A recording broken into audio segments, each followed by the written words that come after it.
Now, while you can certainly do what's called retail arbitrage, where you can buy low and sell high at a local retailer, there are likely other sources within driving distance of your home where you'll be able to find quality products that you'll be able to put into your Amazon FBA inventory. Now, if you're working with an employee or a partner who has time to put into this process, in particular sourcing things on the local level, experts recommend that you do dedicate that one person to this task. If one person is finding deals and sourcing them, this means that you'll be able to take on packaging, marketing, and really negotiating with the Amazon interface so that you'll be able to do listings effectively, so that you'll be able to know what the market is looking for. These two tasks are really almost custom designed for a partner and an employee or a partner and a partner. When you do this, you are actually going to be able to move farther faster in your FBA business. In some cases, it's going to make sense for you to hire out to a person in your local area to source the best deals. This is called a local sourcing assistant. And you can actually find people who are able to do this job, whether or not you can find them in Craigslist or you can find them in sometimes even in Elance. But there are individuals who know how to do this kind of sourcing and will do it for you at a price. Even if you don't find someone with that title, or even if you don't find someone who knows specifically, what you can do is really train someone as to how someone can look for the deals in your niche and in your local area. And as you expand the number of stores that you're going to be sourcing from, you should be able to put together a pretty extensive checklist of things that you can have this person actually do on a daily basis in order to find good deals. So really and truly, a number of Amazon sellers who move from doing small dollar amounts to large dollar amounts typically do that with a local sourcing assistant.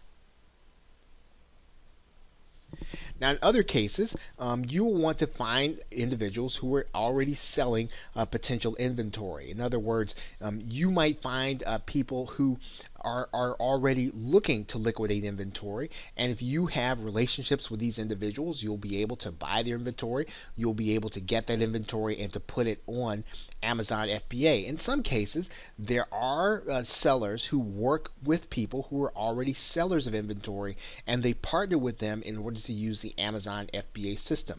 This is a great way to earn consulting fees. It's a great way to really help people who have difficulty in moving their inventory in the change of economy. Some people who have brick and mortar businesses but don't necessarily know how to move their inventory quickly. Well, these individuals can partner with you so that you can show them the Amazon FBA system and give them access to this consumer marketplace. Now, with local sourcing, you're going to need to factor into your business and into your cash flow that you're going to be going to pick up the item. You're going to be paying cash up front. So in this case, you're not going to be able to use credit. You're probably not going to be able to use letters of credit. You're going to be buying this inventory up front. And so this is the kind of FBA business where you're going to have to consider that you're buying the inventory before you actually get paid, or before anyone probably is going to buy.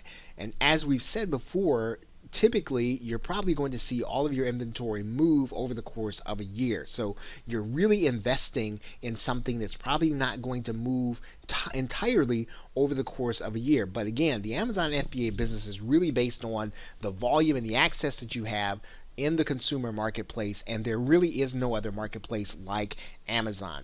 Now, be careful to inspect the inventory that you buy on a local level before you make the final payment. And you should be as careful as you like to be. You shouldn't feel rushed, and you shouldn't feel bad, or you shouldn't feel as if people feel as if you're mistrusting them. You are going to be selling this to a customer, and you want to make sure that inventory, when it gets to that customer, is intact.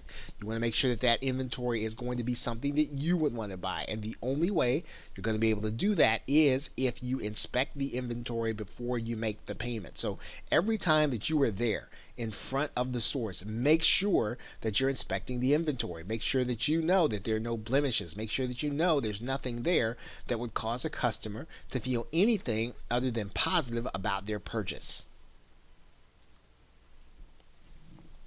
Finally, when you are buying in your local area, there typically are no contracts and there are not a lot of rules as to how to do it.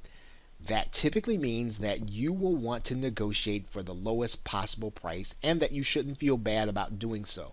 Your business as an Amazon FBA seller happens between the difference between cost and revenue, so that the lower your cost, the higher your revenue, the higher your profit. So you can actually get higher profits if you don't pay as much for your inventory. So you should always be negotiating for the lowest possible price.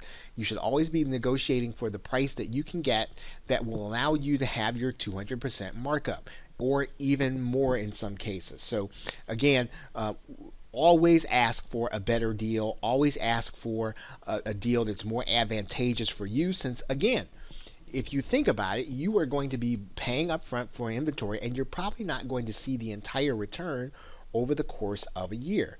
It makes sense for you to negotiate the very best deal for the inventory that you can get. Okay, so with that, thanks, and I will see you in another video.